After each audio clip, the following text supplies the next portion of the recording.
మాజీ మావోయిస్టుల సానుభూతి పరుడుగా ఇప్పుడు ఉన్నటువంటి గాదె ఎన్ఐఏని అరెస్ట్ చేశారు. ఎన్ఐఏ ఏకంగా జాతీయ దర్యాప్తు సంస్థ వచ్చి అరెస్ట్ చేసింది. ఎందుకంటే ఒక మీటింగ్‌లో ఉపన్యాసం, అలాగే మరొక యూట్యూబ్ ఛానల్‌కి ఇచ్చినటువంటి ఇంటర్వ్యూల్లో నక్సలిజం ఎదగాలి, భద్రతా దళాల్ని చంపేయాలి అన్నటువంటి ఇంటర్వ్యూ. బేసిక్‌గా ఆయన భావజాలం ఖచ్చితంగా తప్పు. నక్సలిజాన్ని పెంచాలనుకోవడం, లేకపోతే అరాచకాన్ని ప్రోత్సహించాలనుకోవడం ఖచ్చితంగా తప్పు.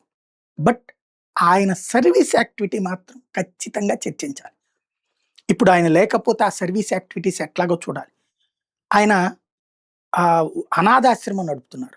ఆడపిల్లలు, మగపిల్లలు ఎవరైతే తల్లిదండ్రులు లేని అనేక మంది అక్కడ చదువుకున్నారు, ఉన్నత స్థితికి వచ్చారు. వాళ్ళు ఇదివరకు సోషల్ మీడియాలో ఇది పెట్టేవాళ్ళు, ఫేస్బుక్లో వాటి ఇట్లాగా మా దాంట్లో ఈ పాప ఇన్నో తరగతి చదువుతోంది, ఫీజు కావాలి, లేకపోతే ఇన్నో తరగతి చదువుతున్న అబ్బాయి ఫీజు కట్టాలి, ఎవరైనా సాయం చేయండి అంటే అలా సాయం అందించినటువంటి వాళ్ళు నేను కూడా ఒకడిని.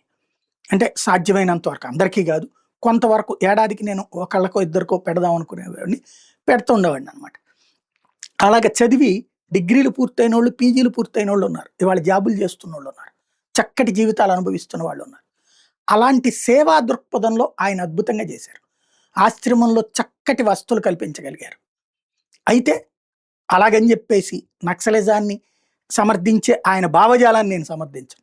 బట్ ఆ సేవా వ్యవహారం దెబ్బతినకుండా చూడాల్సిన బాధ్యత మాత్రం ఆ నెక్స్ట్ ఆయన తర్వాత ఆ సంస్థను చూసుకుంటున్నటువంటి ఆవిడ ఒక మహిళ ఉంది.